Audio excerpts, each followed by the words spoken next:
Hi everyone, it's Bren here and welcome to this week's garden update. Firstly, I would just like to say, in case some of you aren't aware, there has been huge areas here in Australia that have been affected by storms over the last couple of weeks. Queensland, New South Wales and Victoria. Even this morning Victoria unfortunately went through some really powerful winds and there was a lot of damage done there. So in regards to where I live, on Saturday we had a supercell storm come through my shire. There was a lot of damage done to properties, gardens, road access, you name it. Okay, so first of all, I want to say that I actually managed to capture a bit of the storm on camera. I was outside, the back door got slammed shut, and of course I took my phone out just to record it, to document what was happening. So I'm going to show you that little short clip now, but before you watch it I want to mention that the 4 chickens are safe and healthy and happy. My family are all good, and other people in my area, thankfully there was no loss of life as far as I'm aware, so that's great. Okay, so just be warned, it's a bit dramatic. Oh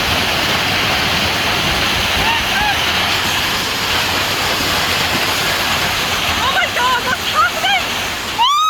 So there you go. I actually cut that video off because it was embarrassing. I thought the camera was off and I was banging on the door trying to get someone to hear me. Actually, my family were all inside the house, but it was just so loud they didn't hear me. But thankfully I was only there for 20 seconds because they were looking to see where I was.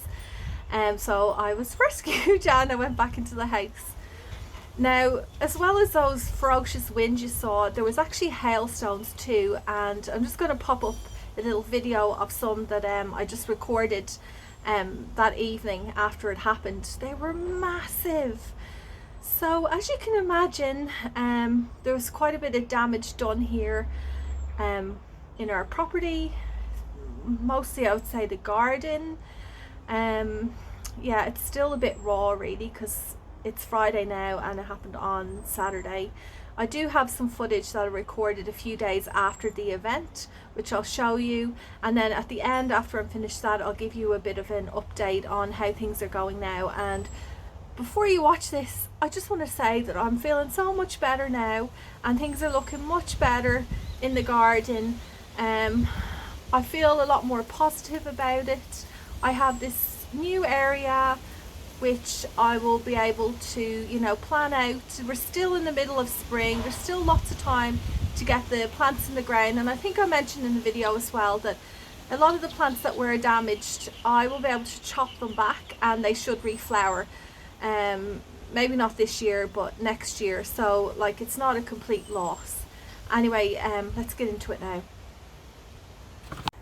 It's now Tuesday, 3 days after the storm, and I really want to record this area today because hopefully tomorrow or the next day I'm going to start clearing out all of the, well, what's left of the plants.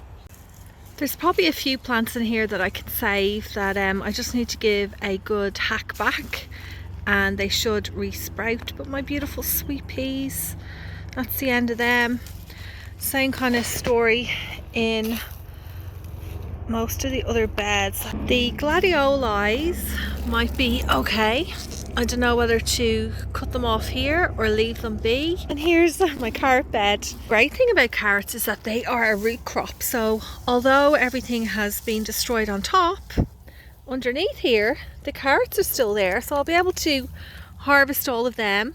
They're not exactly as large as I would have liked them, but they're still edible. In here I can save the comfrey because remember in past videos I told you about this, that you can harvest all the foliage and make a fertilizer tea. So it's actually used to being hacked back. I just need to kind of trim it up. I'm not sure if this kind of damage may introduce disease into the plant, but I'm willing to leave it in there and cross my fingers it will come back. Pretty much all the other beds are the same kind of thing. All my ranunculus, both in this bed and in all the pots, they're gone. Remember last week I was saying to you, I had a big display of hippeastrums. Well, this is where they were. Look. They were so close to flowering. Such a shame. But you know what? They're bulbs. I'm going to leave them be and they will come back next year. I'm back out the front of the beds. Here's a couple pots that had some more ranunculus and anemones. Yeah, anemones. I didn't show you them last week. There were some of them flowering. I'm kind of annoyed with myself that I didn't show you, but look, do you see all those marks? I reckon they're all from the hailstones. Look how big they are. Absolutely trashed. Oh, looks good though. I'll still be able to harvest these artichokes.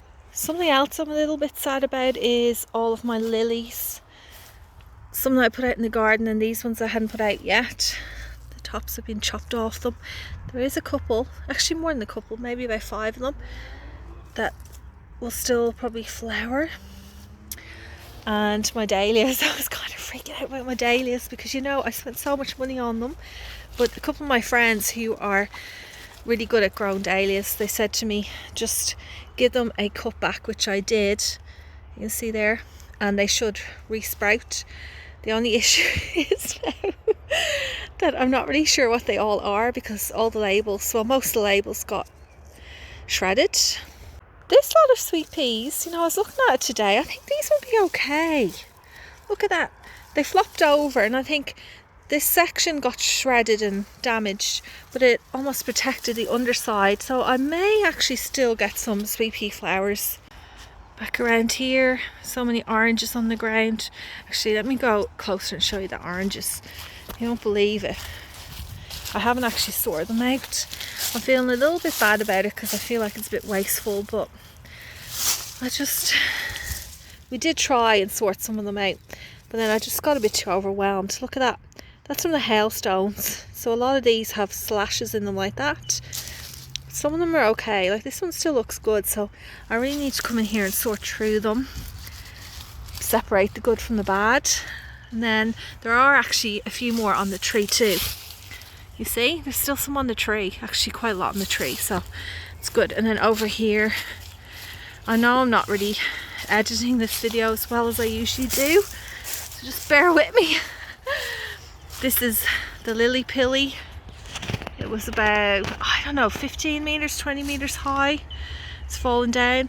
And then I was thinking, oh, lily pillies, natives, you can usually cut them back and they come back, you know, after a little while. But then I took a closer look today. I'm just trying to walk through all the, oh, look at the state of the place. Look at that. I don't think it's going to be able to be saved. It's split right down to the base. Oh my goodness. Oh. It's the lemon tree. It's crazy, isn't it? It's just crazy. And this tree here. All my new plants that I put in here that were growing so well. Mostly annuals. Like some of them have just disappeared. I've got the random plant here or there. Like, look at this. That's a, I think it's one of the cranberry cosmos. It's still there. This is a lovely native restringia, variegated one. That's all right. I could probably trim that back. But oh, do you remember this Rebecca? Look at it. Yeah. And this was a ornamental tobacco plant. But see, a lot of these, even though they look really bad, I can probably cut them back and they'll sprout back up. I think the worst area is down here. So lime tree will be fine. Remember there was an orange tree there? Well, it's actually still there. We'll take a close look in a minute. I've been trying to clear that off. You should have seen this place. It was so bad. It's getting better. I'm going to do a skeleton prune on the orange tree that's there. This is the mulberry tree. I've already started to cut it back. It's lost one whole section. Take a closer look. See, I had to cut that bit off. And up here at the top there, let me see if I can zoom in and show you. See? Just there, how it's kind of all cracked. But my friends are saying mulberry trees, like a few of them have them in the area, that you can cut them right back and they'll regrow. So a bit of good news. This is some branches that were cut up. Around this way. Look at that massive pile. Go back here and just show you. Gives you kind of an idea of what it looks like now. That's the tree that most of those branches fell from. Might have to be removed. So over here is where that orange tree is. Remember, this is the orange tree that was in the main chicken run area that they used as shade. And all the branches fell, or a lot of, I can't even get past, look at this. Get past one of these. Give me a sec. There we go. So they use this as shade. Okay, so let's see here. But like this main section is still looking good, so I'm going to chop it right back. I'll show you that in another video. Where there was lilies there, they're being chopped in half. I think lilies are a flower that only flowers once. So you know, like zinnias, you can do cut and come again. With lilies, it's one flower per season, I believe. But I could try and cut some of them back and see what happens as a bit of an experiment. Look at this. The hollyhock seems all right, and it's starting to bud up. Like, how did it happen? It's so weird how some plants are okay and others aren't. Here's some of my gladioli, more shredding, and then these are all the yarrow. I'm actually probably going to have to dig these up, because this is where, when we get everything moved, where the access is, and I don't want them to be trampled on. There's a lot of shrubs that I probably will have to remove, like this is the lavender, you know, because with lavender you can't really prune back into the woody growth, it won't survive. Some rosemary, not yet, a little bit. Rosemary, yeah, this rosemary looks okay. Some great news, the area where I keep all my seedlings wasn't touched, because it was up against the house and the wind was coming from the other side of the house across. It was just like a protected, sheltered area. There's still lots of, you know, debris like leaves and stuff. My tomato plants are still there. How great's that? Here's some of my seedlings, like Jackby little pumpkins. They're looking a bit yellow. Cucumbers. So I have a few plants to put out. I'm actually going to go and buy a heap of seedlings from the garden centre, and just fill up the raised beds. Over here I had some of my brassicas. I'm just going to harvest all the broccoli now the way it is.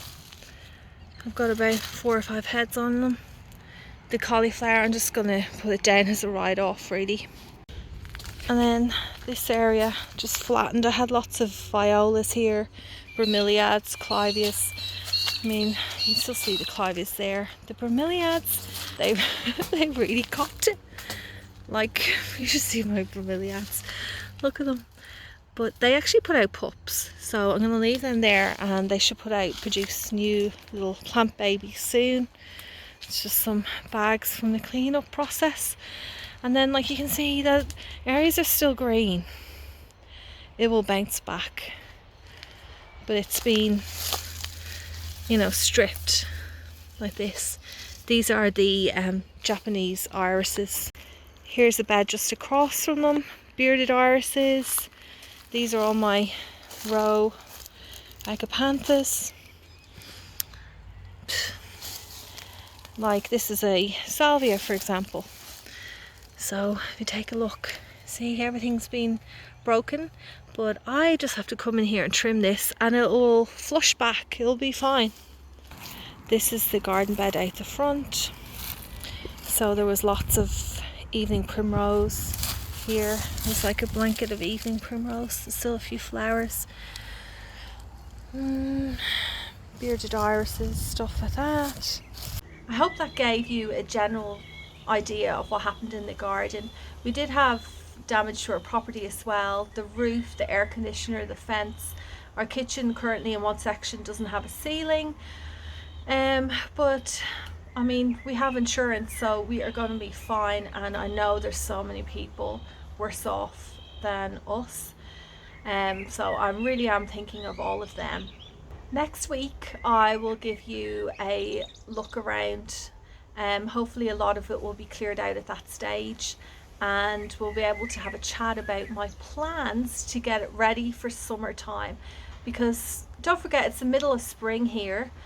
Oh, if it could happen at any time, I guess now is all right. Much better than summer. Can you imagine if it happened in summer when all my plants were mature, like all my tomato plants, capsicums, eggplants? I would have lost all of them. But, you know, just looking on the positive side, I can fill this place up with annuals. Annuals are wonderful plants that just like really fill out a space quickly. And I'm very confident that I'll get this garden looking great for summer. Thanks so much for sticking around until the end. I think I'm going to wrap it up for this week.